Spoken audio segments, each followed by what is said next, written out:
Welcome back to segment number 3 of Swami G. And this is Judy, and we're talking about what? You just segmented me.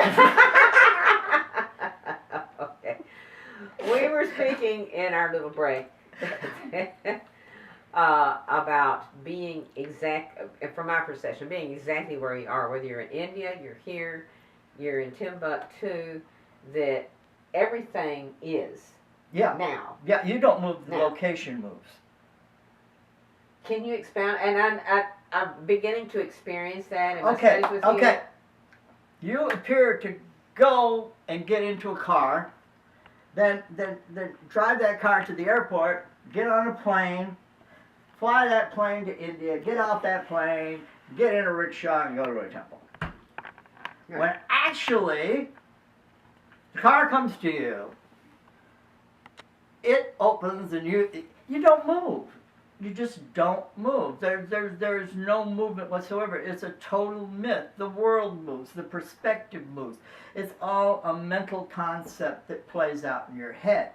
You don't move. In fact, your head doesn't exist.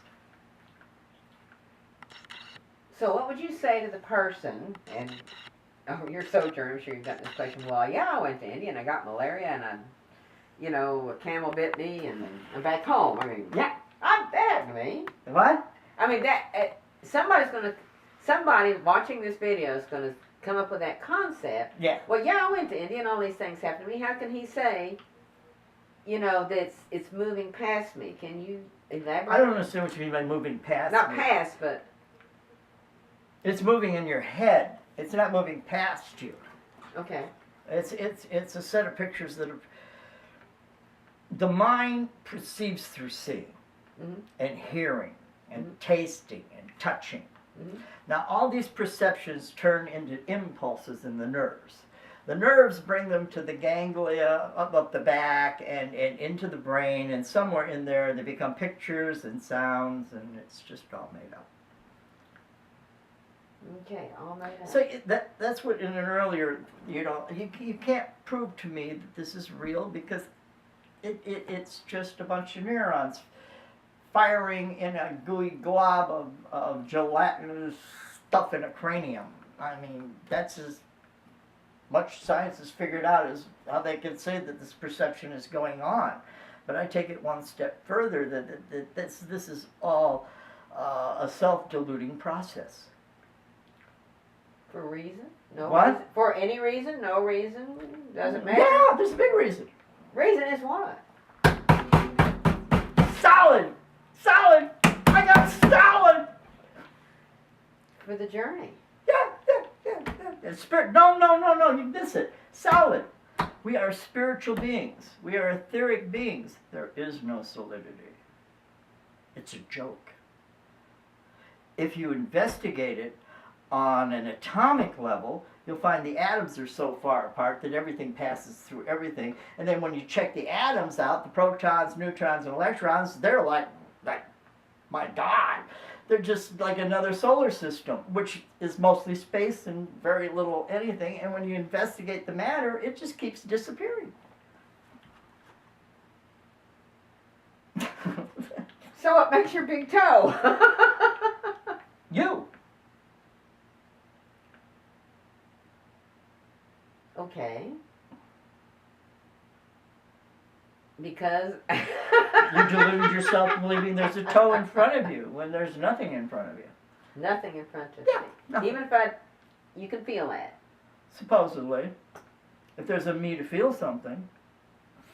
Ramana Maharshi walked the mountains. Right. Well, the one mountain, Arunachala Hill. No. Mm-hmm. And I think it was Kalipeetham said, there's some thorns in your foot. Let me pull them out. And Ramana Maharshi said, well, which ones? The old ones or the new ones? And Kalipeetham kept pulling thorns out, and it freaked him out, all the pain this man was being. But he's been walking for years with thorns in his feet. Just be above it, beyond it. He didn't buy into it. That's it. Don't buy into it. Yeah, don't buy into it. Don't buy into anything. Nothing. Don't Not buy even your into- own existence. Just be. Don't buy into the things that happen. They're there, but don't buy into them. They just happen. Treat them like clouds. Just, can you lasso a cloud? No. Give man about 30 years, I probably will, but make a liar out of me. But, on this stage of our development, we can't do it too well. Okay. Okay. Well, why do we communicate? I mean, not just you and me. Why do we communicate? I have no idea. Really? Really? Why do communications in books and TV? Oh, I know. My library, you've seen it. Oh, I've seen your library. It's amazing. Yeah. And you don't know why? No. Should I? Should I confound myself to that hell? Why am I doing this? Oh my God. Am I doing this for a purpose? Am I making out any money out of this? No. I just got spider webs. Oh my. I'm a failure! Wonderful. I'm a happy one. You're not a failure, trust me. No, I just see in my work, I just see so many people reaching for so many things, and it never lands. I mean, it never lands where it's going to make them happy. Sometimes it does, and it gives them the biggest joke of the universe, hope. Would you like to explain that? Occasionally the one who gets one catches a big fish.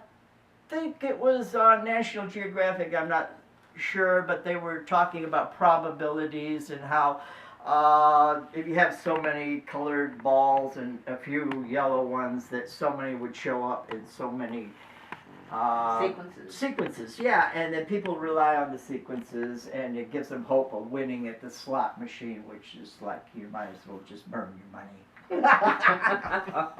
Okay. Hope shines eternal. It eternally keeps us stuck on Earth. Hope? Hope, yes. I hope we get a good president. Oh.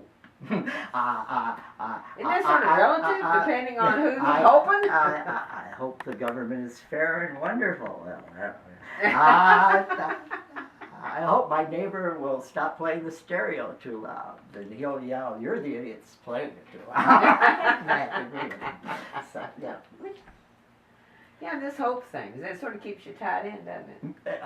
Yes. And anything you pay attention to keeps you tied in. Anything you focus in on. By focusing in on something, you feed it. And the more you feed it, whether you hate it, love it, it doesn't matter. The more you feed it, the more power it has over you. And then you're totally lost. And very few people feed their souls. And that's inquiry. Who am I? I'll just be here for a while. And that's feeding your soul. And that's killing the ego. And it's giving you some peace in this world, which there's very little peace to be found in it. Oh, I know. Most people think you can buy it. I get a lot of questions. Oh, you can. Your ego can buy it. You can't. Okay. Your ego can buy you a country, and then you can be like Assad, and when people disagree with you, you can murder them. It's allowed here.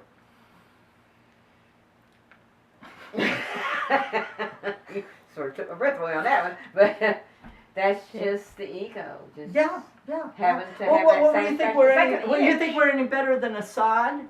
You've got every city in this country. They're gassing puppies and kittens. Everywhere. Oh, I know. So we're really good. Yes, we're the high and mighty ones. No. Yeah. No, I agree. I agree. Until we learn to love our fellow animals, we have no hope. That's true. Yeah. It's very, very, very true. I watch people separate it out. It doesn't touch. And if you try to fix it, you just get frustrated. And the only thing is to leave it in God's hands and realize God is perfect and this universe is perfect and everything's perfect. And I really don't get it. But it's perfect and somehow it'll become clear to me. And damned if it doesn't eventually. But, it's a long trip. Has that ever become clear to you? Have you had... There's no need for anything to become clear to me. This is what I work with. You go way down the trail and you think you almost got him. There's no me here. Took him a year to break me, asking how I are love you? people. Are you enlightened? Well, if there was a me, you should ask him, but there's nobody here. I don't know what the hell you're talking about. What was it like studying with Kriyananda? Did he keep Ah, pushing you? Not pushing you, but Charyaji. who? Acharyaji, my teacher, my beloved one. Uh-huh. He said, "This is." If it wasn't for him, I would just be really upset. What occurred there? What was? It's just transformation, totally. Just being there. Yeah, being at his feet. Yes, annoying the poor man. Okay. Okay. So Driving it right up the wall. How he put up with me is unbelievable. You're It's kidding. amazing. were you not naughty or bad? Oh, but- very naughty, very bad. Oh, yes. Oh, really? Yes. And what did you do? I denied myself nothing, and if I liked it, I did it again. Okay, and what brought a halt to that? Time. Time. Time changes everything. Thank God.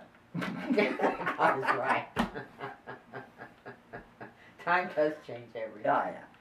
And perceptions, and understanding. It's all about time and perceptions, isn't it? Perceptions. You really have to transcend time. Yeah. Because, in a sense, time, Kala, is the Lord. And we're subject to it, and it drives us toward Him. Congratulations, we're going to die. There's an end. We did it again. And then okay. it starts all over again. Oh my And then, God. and then perceptions are just built in. That's just the toys we play with. Perceptions. Can be. Okay. And can be the chains that bind us. It can be the tools to create great art. Can be the tools to subjugate humanity. Wow. Yeah, it's all perceptions. Yeah. Glass half full, half empty. Same dumb glass, same level. It really is that simple. Very simple. Very simple. Glass half full, glass half empty. Okay. Ladies and gentlemen, we've done it again. Come back in a few minutes for segment number 4. We thank you. Appreciate it.